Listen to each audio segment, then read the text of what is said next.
je ne suis pas habitué à recevoir des prix, alors j'ai écrit un petit papier. Je crois qu'on ne s'habitue jamais. Oui, ce film est un beau voyage. Il m'a amené dans des directions bien au-delà de ce que j'aurais imaginé. Il m'a offert de très belles rencontres, de très beaux moments de partage et de dégustation. Et il a aussi permis la rencontre dans la vraie vie et pas seulement sur l'écran de personnes qui partagent la même passion mais n'auraient peut-être pas eu l'occasion de se croiser autrement. Et je suis très très heureux d'avoir contribué à cela. Alors ça fait beaucoup de monde à remercier et je vais commencer par mon papa. Je lui ai dédié ce film, c'est un grand amateur de Clinton, notre famille ayant des origines cévenoles. Il m'a amené voir le vigneron amateur à qui il achète son vin, et lorsque celui-ci m'a raconté l'histoire des cépages interdits, j'ai trouvé là un sujet très cinématographique. Voilà, c'est le point de départ de ce film en 2016.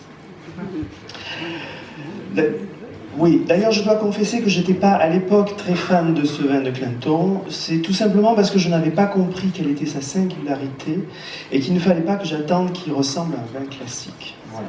Et c'est en faisant ce film que j'ai mesuré toute la richesse et la subtilité de ces cépages et que j'ai compris combien ce sujet qui pourrait sembler passéiste est terriblement actuel et ancré dans les problématiques environnementales.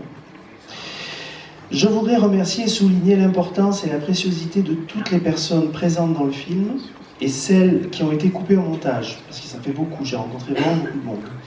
J'ai une pensée émue pour André Noël, qui nous a quittés 15 jours après l'interview, et Noé Chat, qui nous a quittés cet été. Voilà, c'est important de faire des films pour fixer la mémoire. Je remercie l'association Fruits Oubliés Réseau qui m'a accompagné tout au long du projet avec de précieux conseils et la mise en relation avec des personnes très pertinentes. Je remercie JP Seven qui a apporté une petite contribution financière. C'est important d'être soutenu par la profession. Je remercie Jacques Choucroune, mon professeur de cinéma qui m'a connu sur les bancs du lycée quand j'avais 15 ans. Et aujourd'hui, c'est le fondateur des Films des Deux Rives, la société qui distribue le film. Je remercie la grande équipe de Lumière du Jour qui a coproduit le film avec moi et Delphine Dejean, le président de l'association. Voilà.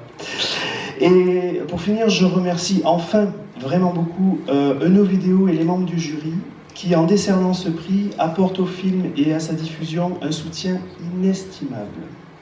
Le film sort sur les écrans le 6 novembre et recevoir un prix, le mettre sur l'affiche, c'est vraiment inestimable, comme je l'ai dit. Voilà. Je vous remercie.